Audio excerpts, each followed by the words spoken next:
মাননীয় স্পিকার, এই যে চেয়ারটা আপনি দেখছেন, যেই চেয়ারে আমি এখানে বসছি আপনার সামনে মাননীয় স্পিকার, এই চেয়ারটি খুব কঠিন একটি চেয়ার মাননীয় স্পিকার। বাংলাদেশে বিএনপি ক্ষমতায় আসার পর দ্বিপাক্ষিক সম্পর্কের নতুন ইনিংস শুরু করেছে মোদী সরকার। তবে গত মাসে নয়াদিল্লিতে এসে সে বাংলাদেশের পররাষ্ট্রমন্ত্রী খলিলুর রহমান, শেখ হাসিনা এবং প্রাক্তন স্বরাষ্ট্রমন্ত্রী আসাদুজ্জামান খান কামালকে প্রত্যর্পণের আর্জি ফের জানিয়েছেন। বিদেশ মন্ত্রণালয়ের সূত্রের খবর, হাসিনাকে ফেরত পাঠানো নিয়ে কোনো চিন্তাভাবনা এখনও প্রধানমন্ত্রী দপ্তরে নেই। খবর কলকাতার আনন্দবাজার পত্রিকার।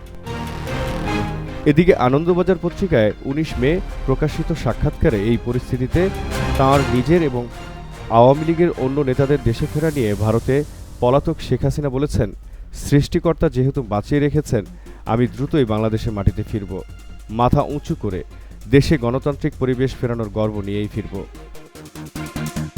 ৪৫ বছর আগে ৬ বছরের নির্বাসিত জীবন কাটিয়ে ১৯৮১ সালের ১৭ মে দেশে ফিরেছিলেন হাসিনা।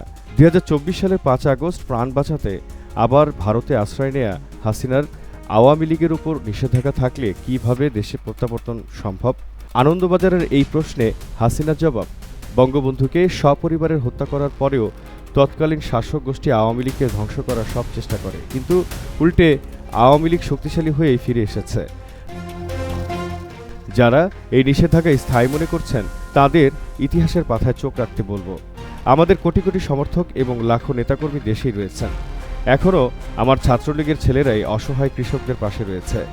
ইউনিসের নেতৃত্বাধীন অবৈধ অন্তর্বর্তী সরকার এবং সাজানো নির্বাচনের মাধ্যমে গঠিত বিএনপি সরকারের অপশাসনের বিরুদ্ধে আমাদের নেতাকর্মীরা সরব। আওয়ামী লীগ মানুষের আবেগে রয়েছে, ফলে আমাদের ফিরে আসা অনিবার্য, শুধু কিছু সময়ের ব্যাপার। আরও সংগঠিত হয়ে শক্তিশালী হয়ে ফিরব।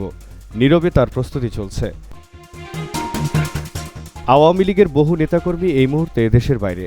কলকাতাতেও রয়েছেন দলের অনেক প্রাক্তন সাংসদ মন্ত্রী। জবাবে হাসিনা বলেন, কেউ স্বেচ্ছায় দেশ ত্যাগ করেননি। ভয়াবহ পরিস্থিতিতে অনেকেই প্রাণ বাঁচাতে দেশ ত্যাগে বাধ্য হয়েছেন। ৬০০-র বেশি নেতাকর্মীকে নির্মমভাবে হত্যা করা হয়েছে। ১.৫ লাখ নেতাকর্মীকে মিথ্যা মামলায় গ্রেফতার করা হয়েছে। কারাবন্দীদের ন্যূনতম আইনি অধিকার দেওয়া হচ্ছে না। এই অবস্থায় যারা বাইরে রয়েছেন তাঁরা বিশ্বের বিভিন্ন মানবাধিকার সংগঠনে বাংলাদেশের প্রকৃত পরিস্থিতি তুলে ধরেছেন।